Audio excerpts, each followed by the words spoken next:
বিয়ের শপিং করতে গিয়ে সূর্যের মুখোমুখি দীপা ও অর্জুন। হ্যাঁ বন্ধুরা, অনুরাগের ঝড় আগামী পর্বতে আমরা ঠিক এমনটাই দেখতে চলেছি।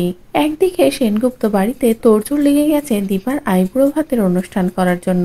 আর এই কারণে সকলে মিলে দীপাকে বাইরে পাঠালো বিয়ের শপিং করাতে। আর সাথে গেল উর্মি ও তেস্তাও। সকলে একসাথে শপিং করতে গেলে খুব সুন্দরভাবেই সকলে একসাথে সময় কাটায়।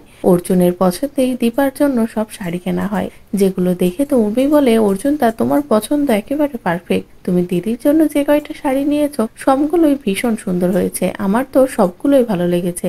এদিকে অর্জুন তো বলে, আমার তো মন চায় পৃথিবীতে যা কিছু সুন্দর আছে সবটাই আমি দীপার জন্য করি।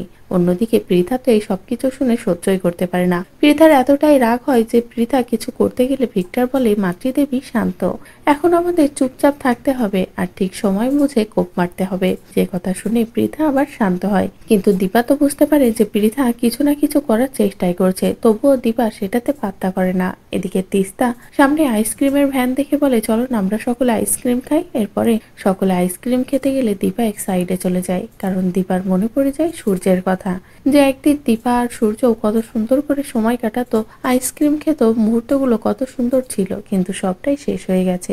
এদিকে উর্মি সেটা বুঝতে পেরে অর্জুনকে বলে যে দিদি আর দাদা এখানেই আইসক্রিম খেতে আসতো, তাই হয়তো দিদি এত কষ্ট পাচ্ছে। আর ঠিক সেই মুহূর্তে অর্জুন দীপার কাছে যেতে গেলে হঠাৎই দেখে দীপা পড়ে গেছে ধাক্কা লেগে। তারপরেই সকলে চলে গেলে অর্জুন দীপাকে সামলায়। এদিকে দীপাও অর্জুনের দিকে অবাক হয়ে তাকিয়ে থাকে। অর্জুন শুধু বলে যে দীপা এই মুহূর্তগুলো নষ্ট করিস না, বিয়ের আগে তোকে ভীষণ সুন্দর লাগছে, বিয়ের আগে নাকি মেয়েদের একটু বেশি সুন্দর লাগে। যেটা শুনে তো দীপার মন ভালো হয়ে যায়। আর এভাবে একে অপরের দিকে তাকিয়ে থাকলে ঠিক সেই মুহূর্তে সেখানে সূর্য এসে হাজির হয়, যাকে দেখে তো সকলেই চমকে যায়। তো বন্ধুরা, বিয়ের শপিং করতে গিয়ে মুখোমুখি সূর্য ও অর্জুন ও দীপা। এবার তাহলে কি করবে দীপা?